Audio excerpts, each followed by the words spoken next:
are looking at a live view of the Falcon Heavy. Yes, the Falcon Heavy on historic pad 39A at Kennedy Space Center, awaiting liftoff at 3:45 p.m. local time.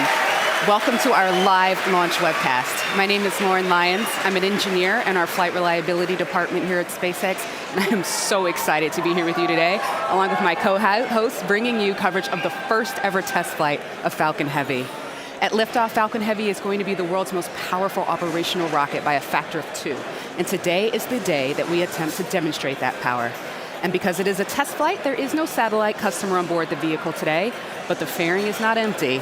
We do have some very interesting payloads going up on this flight that we'll talk about later on in the webcast.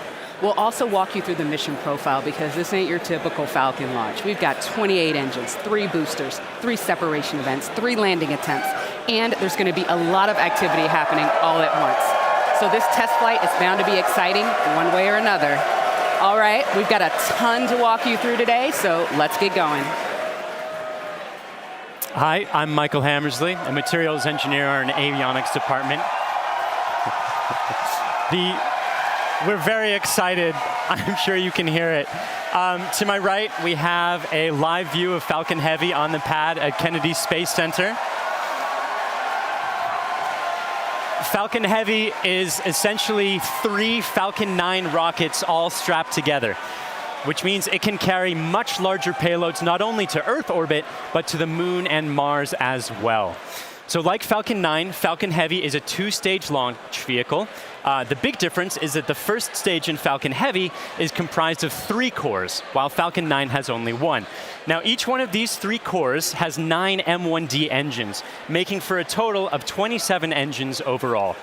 Altogether, those engines produce 5 million pounds of thrust, which is equal to 18 747s at takeoff. In fact, the engines are producing so much power that we don't run them at full thrust all at once. So during ascent, Falcon Heavy will throttle its thrust up and down in both the side and the center cores in order to balance the aerodynamic and structural loads on the vehicle. So about halfway through the first stage's burn, the 2 side boosters will separate and come back to Earth for a simultaneous landing at Cape Canaveral Air Force Station. More about that a bit later.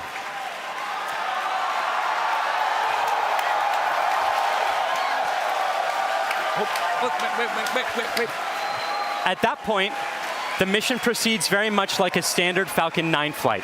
The center core will keep on firing for another minute to burn all of its fuel, and it will perform a standard stage separation from the second stage on top. This second stage, with the fairing right at the very top there, the second stage is exactly the same as any other Falcon 9 flight, except we've loaded a bit more helium onto it this time. Now, that second stage will be sending our payload way out into a Mars-crossing orbit, which we'll also get into a bit later. But all in all, with a successful launch, Falcon Heavy is going to be the largest and most powerful operational rocket in the world. We're very excited to be launching it today. Let's check in on exactly how it's doing. Good afternoon. I'm John Innsbrucker, the Falcon Principal Integration Engineer at SpaceX. We're currently at T-minus 17 minutes, 40 seconds and counting down. The good news that all systems are go for launch. We're working no problems with the SpaceX test flight of the Falcon Heavy launch vehicle. Now we're currently loading propellant on all 3 first stage boosters, and we began loading a couple minutes ago on the second stage LOX tank. Now this is the same method that we use on the single-core Falcon 9. It just scaled to handle 3 first-stage boosters. Now we're loading liquid oxygen and kerosene. We do that because in order to support combustion, you need oxygen. And in the vacuum of outer space, there isn't any. So we bring our own liquid oxygen, chilled and densified. You may have heard densified in the past. That allows us to pack the maximum amount into the LOX tanks on the Falcon Heavy. Now our fuel is refined petroleum, RP1. That's essentially just a purified kerosene. It's a safe propellant, easily available, has a lot of history. For example, the Saturn V first stage, flown from the very pad you see on the monitor, on the moon missions, used kerosene and liquid oxygen. Now the big news this afternoon has been the weather, and we've eaten up most of our launch window. Now we won't have the ability to hold the countdown any further now that we are into liquid oxygen loading. The good news is that the winds are looking good. We're working no issues on the Falcon Heavy. However, if there is an issue in the last minutes, we won't be able to launch today. There is a backup date available tomorrow. Now, I've said it before, launch is hard, and Falcon Heavy is no exception. We're essentially counting down 3 rockets simultaneously. So the SpaceX team is going to be conservative in case anything pops up in the last minutes. But as the energy and the enthusiasm from the team gathering below me outside of Mission Control Center X is growing, we are go at T-minus 15 minutes and 40 seconds and counting. My name is Brian, and I'm part of the software team here, and I'm standing just outside Mission Control as the crowd gathers behind me. We're all anxiously awaiting this very first test flight of Falcon Heavy. Now today, SpaceX has over 6,000 employees in locations across the country, but it wasn't always like that. Now when SpaceX was first founded in 2002, it was just a small group of engineers who believed that they could reduce the cost of exploring space, but had never actually built a rocket themselves. Now Falcon 1 was the first rocket we developed, and it was pretty small relative to Falcon 9 and Falcon Heavy. While the Falcon Heavy on the right of your screen is over 230 feet tall, Falcon 1 stood only about 70 feet tall and could only carry about ½ a ton to orbit.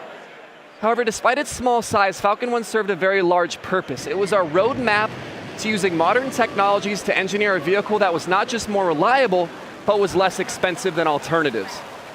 Now, we had 3 test flights of the Falcon 1 before we found success. But on that 4th Falcon 1 flight, it became the first privately developed liquid-fueled rocket to reach Earth orbit.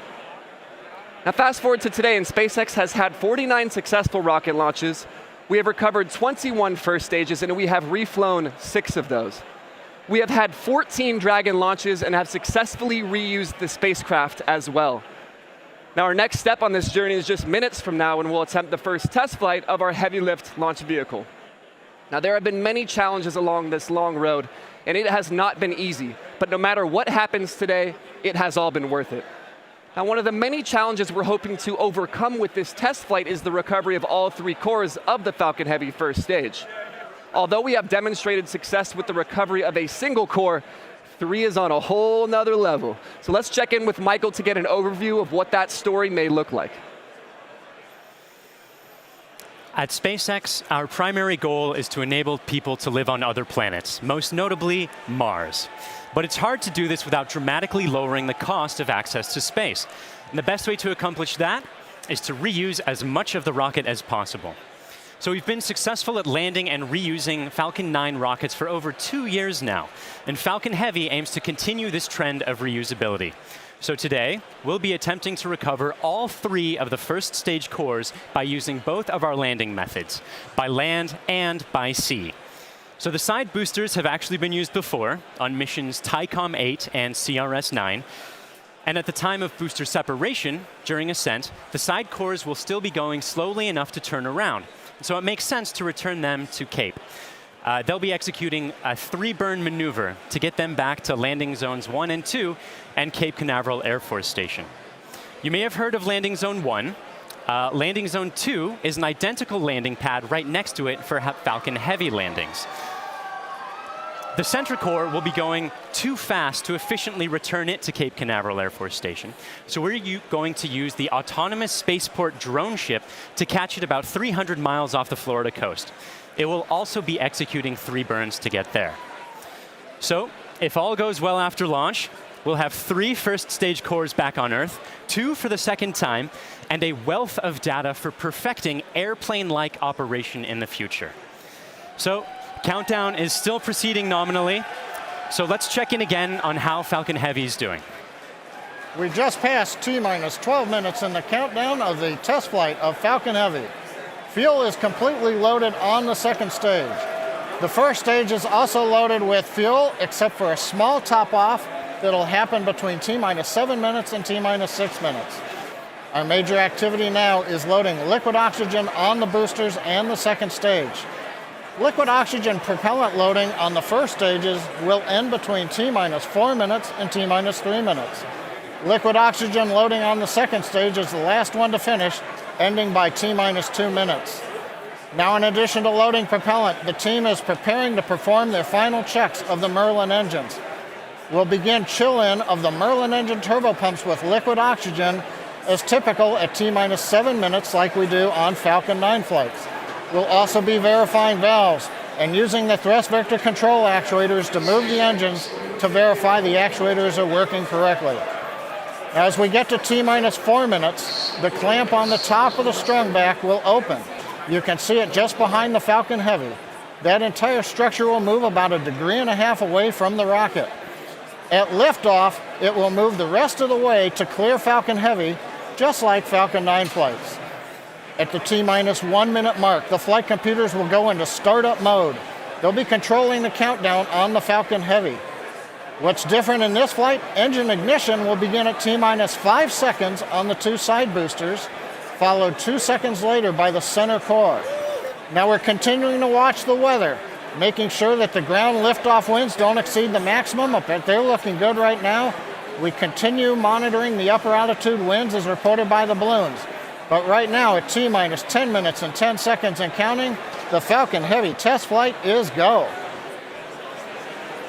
Because the first flight of Falcon Heavy is a test mission, we do not have a customer spacecraft on board today. Instead, we put something a little special with SpaceX inside the fairing. Now, more often than not, on the first flight of a new rocket, engineers will choose to fly a mass simulator, which is basically a heavy object of some sort to simulate the dynamics of flying a payload, but with little consequence if the mission doesn't work out exactly as planned. And as many of you already know, we have opted to have a little fun with our mass simulator. Stacked inside the fairing is Elon's cherry red Tesla Roadster, and inside of it, a passenger. His name is Starman, but don't worry, he's not human. But he is donning the SpaceX-designed spacesuit that our human astronauts will be wearing on Crew Dragon. And if all goes well today, we hope to get some live views of it as it makes its way into space. Now, in addition to the Roadster, you might also catch a glimpse of a smaller passenger, which is a tiny little Hot Wheel Roadster carrying a tiny little Starman, which is a little Easter egg for today's mission, so keep your eyes peeled for that. But those are not the only payloads we're flying today. Secured inside the Roadster is another really special passenger called an ARC. An ARC is a 5D laser optical quartz storage device, which is essentially a high-tech, high-data storage unit that can survive in the harsh environment of space. It's built by the ARC Mission Foundation, which is an organization whose purpose is to store libraries of human knowledge and data on these devices and send them off into space with interplanetary travelers, thus preserving human achievements well beyond Earth. On the ARC that's being launched today, the Foundation has stored Isaac Asimov's classic sci-fi series, The Foundation Trilogy, which was the original inspiration for the ARC mission. And given that making humanity a multiplanetary species is the core purpose of SpaceX, launching an ARC on this mission just seemed fitting. And last but certainly not least, a little something special for our hardworking SpaceX team. Mounted on the payload attach fitting, which is the structure that holds the Roadster onto the second stage, there's a plaque on which the names of over 6,000 of our SpaceX employees are engraved. The work that goes into designing, building, testing, and launching a vehicle of this sort is no small feat. And we are super excited to be a part of the Roadster's billion-year journey through the solar system. As Lauren just mentioned, if all goes well today, Falcon Heavy will put the Roadster on board into an Earth-Mars orbit around the sun on a journey that could last for 1 billion years. Now, on a universal scale, this means that the Roadster will be tracing the shape of an ellipse with the sun at one of its fixed points, or one of its foci. Now, we call this heliocentric because it is sun-centered. The outermost distance on that same ellipse will intersect the path that Mars takes while it is on its own journey around the sun. That's quite far away. That will reach a maximum distance from Earth of over 400 million kilometers. In Earth terms, that's about the same as a trip around the equator 10,000 times. Now, during its journey, the Roadster will also reach a maximum velocity of nearly 40,000 kilometers per hour, or about 20 times faster than a speeding bullet. Now, as we said, it should stay up in orbit around the sun for about 1 billion years, and it's a very long, exciting road ahead, and we are thrilled to be able to take the first steps on that journey just 5 minutes from now.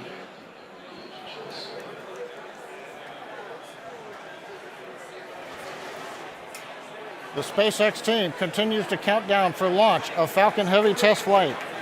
Now, once we light the engines, Falcon Heavy will check the power on all 27 Merlin engines, a critical period in the go-no-go for launch. It'll then command release from the ground hold downs. 40 seconds into flight, we'll decrease power on the two side boosters in preparation for maximum aerodynamic loads on the vehicle. Once we get through this period, Falcon Heavy will throttle back up to full power on the side boosters. About half a minute later, we will again throttle down the two side boosters. This time we're decreasing the forces on the rocket structure.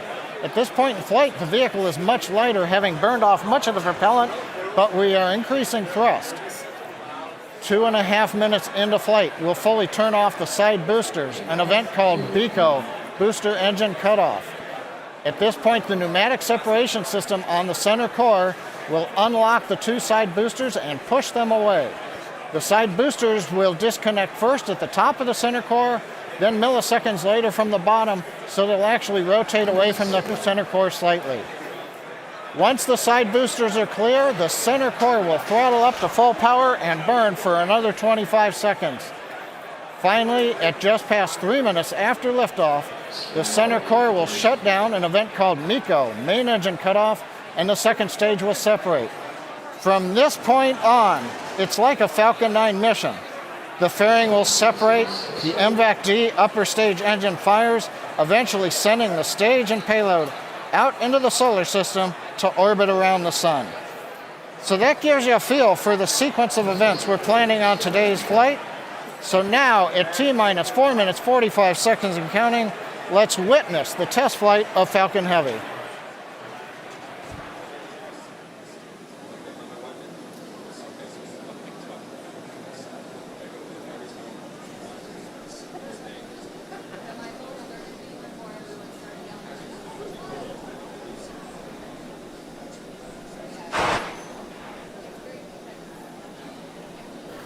MVAC and A1D fuel bleed has started.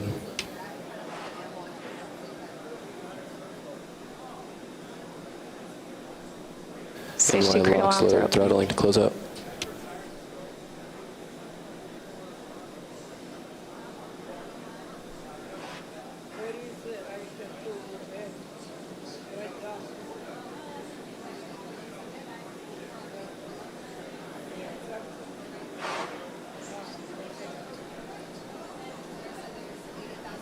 NY locks load complete.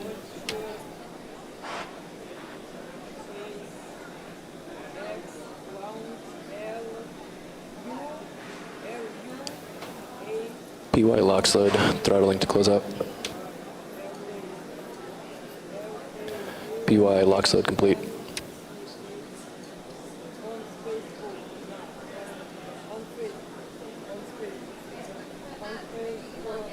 Stage 2 TVC motions nominal.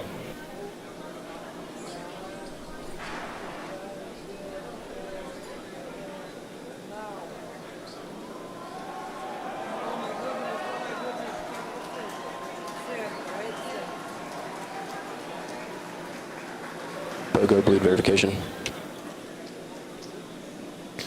Center core locks load complete. Strombeck lower has ended. Strombeck's at 88.2 degrees.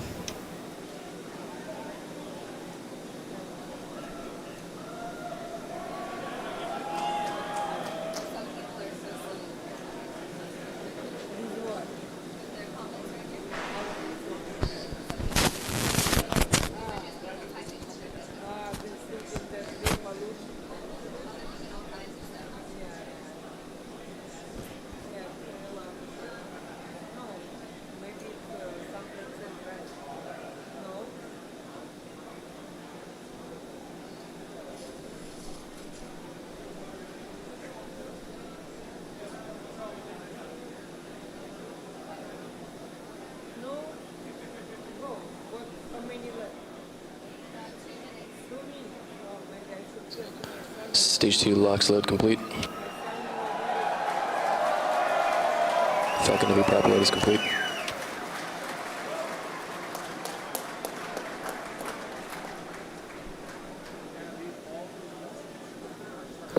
Falcon Heavy is on internal power.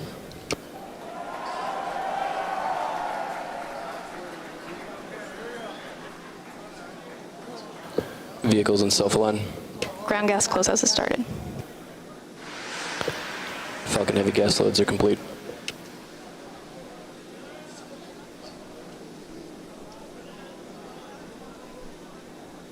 M1D fuel bleed complete.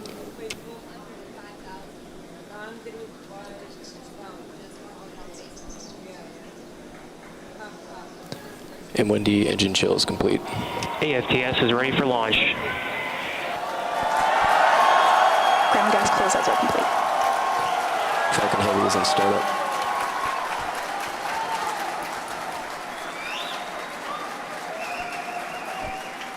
Stage 2 pressing for flight.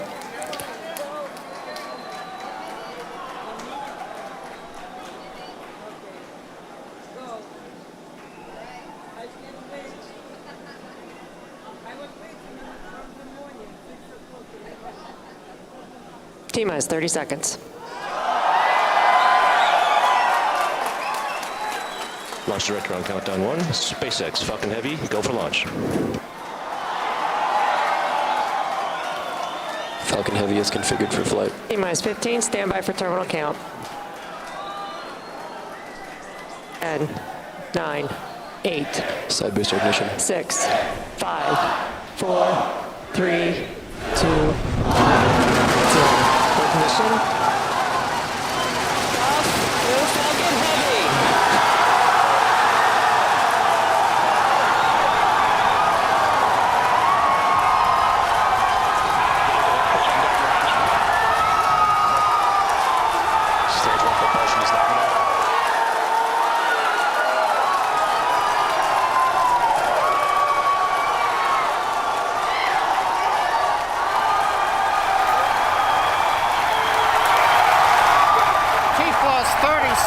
If you can hear me over the cheering, Falcon Heavy heading to space on our test flight.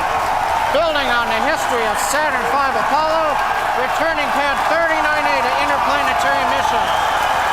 We're getting ready to throttle down for max Q.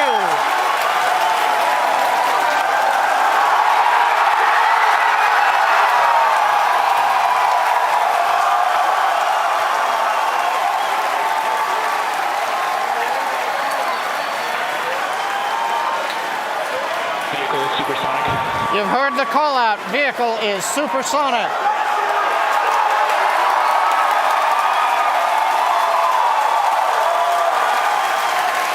Side boosters are now throttling back up to full power. Vehicle has reached maximum dynamic pressure. We're past max Q, the period of maximum loads on the vehicle. Next up, we'll be waiting for the side boosters to begin to throttle down prior to booster engine cutoff and separation 2.5 minutes into flight.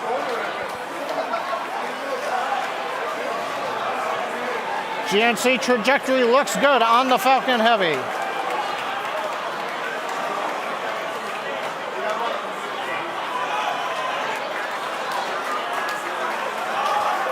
Reports show that the M1D engine performance is nominal.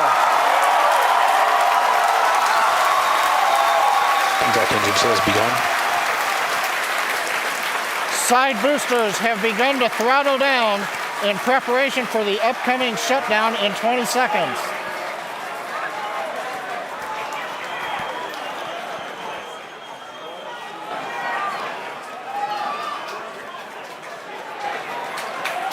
Major event coming up with side booster shutdown and separation.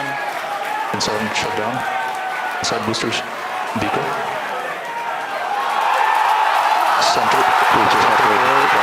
We throttling up. S1 keeps going.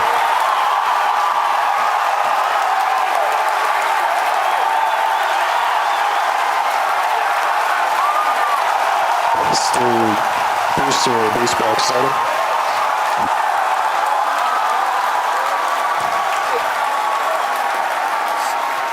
Successful separation. We're coming up on MECO and shutdown. Stay set. Separation confirmed. Event recognition. Big burn looks good on side boosters. Spectrum startup.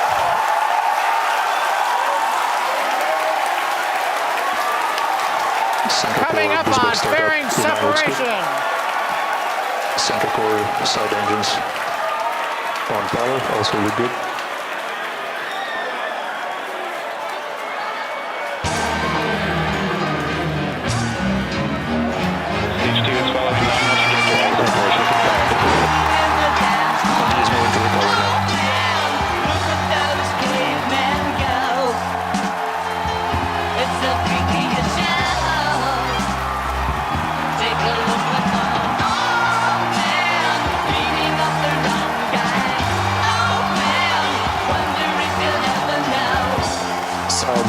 boost back shut down. Center core boost back burn shut down.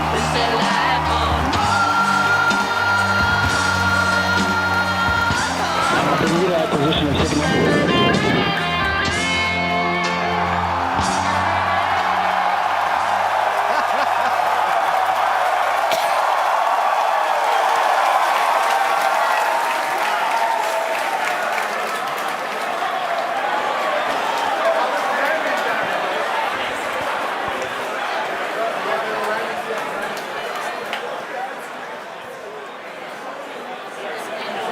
Wow. Wow, did you guys see that? That was awesome. That's the only thing I can really that was say right absolutely now. wild. Absolutely wild. I got nothing else. Oh, man. Recapping all the great things that you just saw there. Successful liftoff from the pad, successful stage separation, but before that, successful booster separation. You can see stage one. The two side boosters, pardon me, you can see the center core, and you can see MVAC lit up. Oh my gosh. Then the beautiful shots of Starman chilling in the Tesla Roadster. Just absolutely incredible. On your screen at the moment, you've got a few things happening. On the upper right, you've got MVAC-D continuing its burn. On the upper left, you have the center core headed back towards the autonomous spaceport drone ship. And in the two bottom screens, you've got the side boosters headed back towards Cape Canaveral Air Force Station, landing zones 1 and 2.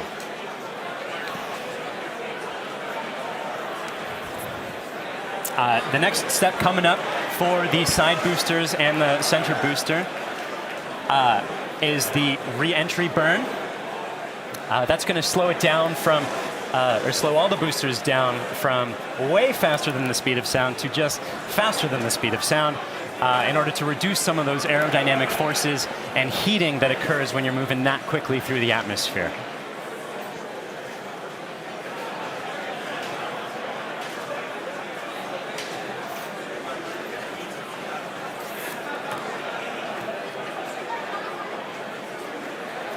And as you can see on your screen, that re-entry burn for those two side boosters has begun.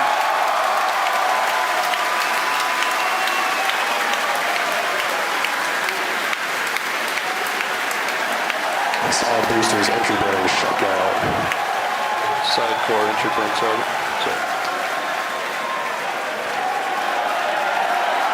The center core in the upper left of your screen performing its own re-entry burn. You can see the edge of Cape Canaveral in both of the side booster cameras as those are coming in. Some PY and NY side boosters have saved. Center core entry burn shut down. And even though those look very similar, those two boosters views, those are actually representing different boosters. And they're heading towards Earth. They're about to begin their landing burns. We'll hopefully be able to bring you nice footage of that. Both side boosters transonic. And watch for the landing lights deploy at the tail end of that landing burn.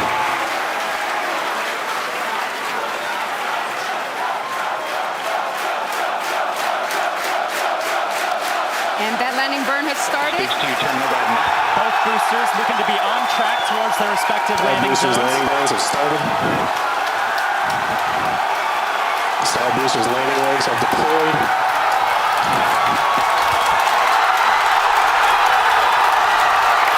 And the Falcons have landed. LZ1, LZ2, both side boosters have touchdown. Landing off and move on to 11 by 1, recovery 1 and recovery 2. Stage 2, AFTS has saved. And coming up very shortly, the center core will be attempting its landing on the autonomous spaceport drone ship. You may also be hearing the second engine cut off. Oh, check on your screen. Sometimes this footage goes out when it approaches the drone ship and the heavy vibrations make it lose signal. We're crossing our fingers that's not the case right now. Stage 2, nominal parking orbit insertion.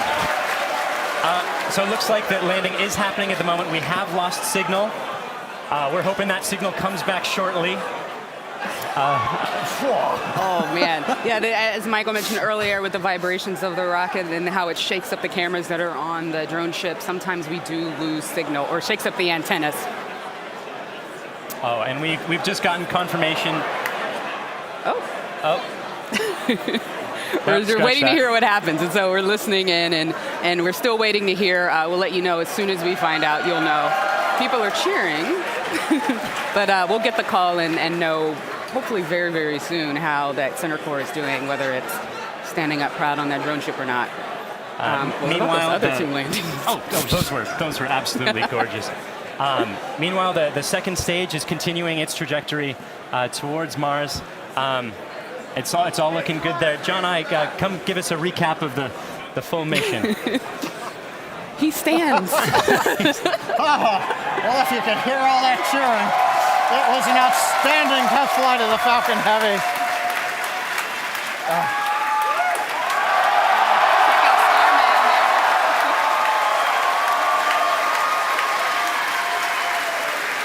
Cameras cycling right now. Live views coming down from low Earth orbit. The second stage successfully got there, and it got there as the culmination of a great Falcon Heavy test flight. We lit 27 engines, throttled the boosters up and down. We separated the side boosters. They came back spectacular, simultaneous landing. The center core did its job. The second stage did it. Everything that you could want in a test flight, we got here. Now we're just looking for the icing on the cake to find out what happened on the drone show. But all in all, an outstanding test flight for Falcon Heavy. Wow, what an absolutely momentous occasion. Thank you so much to the range for contributing their expertise to today's launch, the FAA for the licenses to launch and land those boosters, as well as the rest of Falcon Heavy. And thank you to you, the viewers, for joining us for a really, really cool moment here. And to find out what happened with the center core and what's going on with Starman as he makes its journey through space and all of our other launches, you can visit us at SpaceX.com and follow us on social media on LinkedIn and Twitter. If you would like to join us on exciting projects like these, please visit SpaceX.com/careers. From the entire grateful team here, thank you again for joining us. We'll see you next time.